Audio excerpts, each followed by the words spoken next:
به طه، به یاسین، به معراج احمد، به قدر و به کوثر، به رضوان و طوبی، به وحی الهی، به قرآن جاری، به تورات موسی و انجیل عیسی.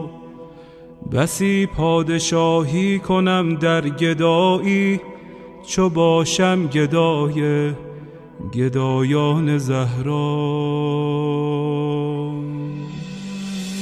چه شبها که زهرا دعا کرده تا ما همه شیعه گردیم و بیتاب مولا. غلامی این خانواده دلیل و مراد خدا بوده از خلقت ما.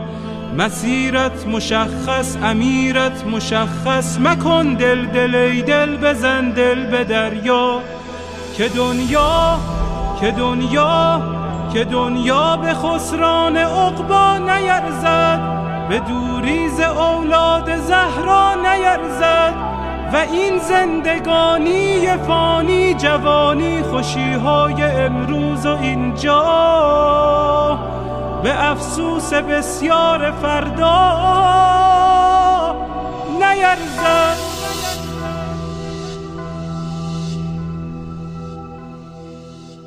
اگر عاشقانه هوادار یاری، اگر مخلصانه گرفتار یاری، اگر آبرو می‌گذاری به پایش، یقیناً خریدار یاری.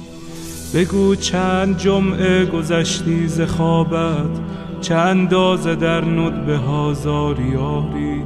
به شانه کشیدی غم سینه اش را، و یا چون بقیه تو سربار یاری. اگر یک نفر را به او وصل کردی، برای سپاهش تو سردار یاری. به گریه شبی را سحر کردی یا نه، چه مقدار بیتاب و بیمار یاری. دل آشفته بودن دلیل کمی نیست، اگر بیقراری بدان یار یاری. و پایان این بیقراری بهشت است، بهشتی که سرخوش ز دیدار یاری. نسیم کرامت وزیدن گرفته، و باران رحمت چکیدن گرفته. مبادا بدوزی نگاه دلت را به مردم که بازار یوسف فروشی در این دوره بد شدیدن گرفته.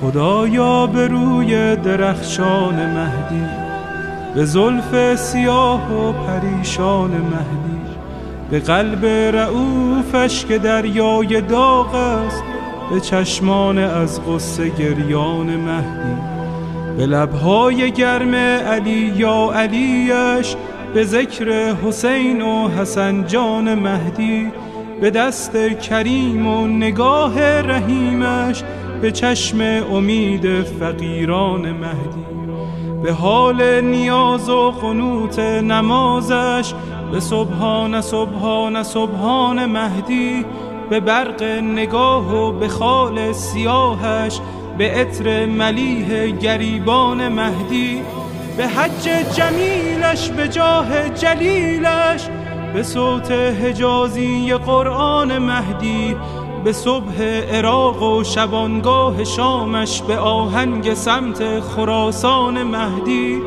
به جان داده های مسیر عبورش، به شهد شهود شهیدان مهدی. مرا دائم الاشتیاقش بگردان، مرا سینه چاک فراقش بگردان. تفضل بفرما بر این بنده بی سر و پا، مرا همدم و محرم و همرکاب سفرهای سوی خراسان و شام و عراقش بگردان.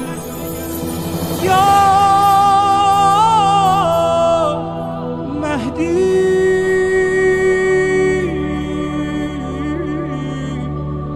یا مهدی.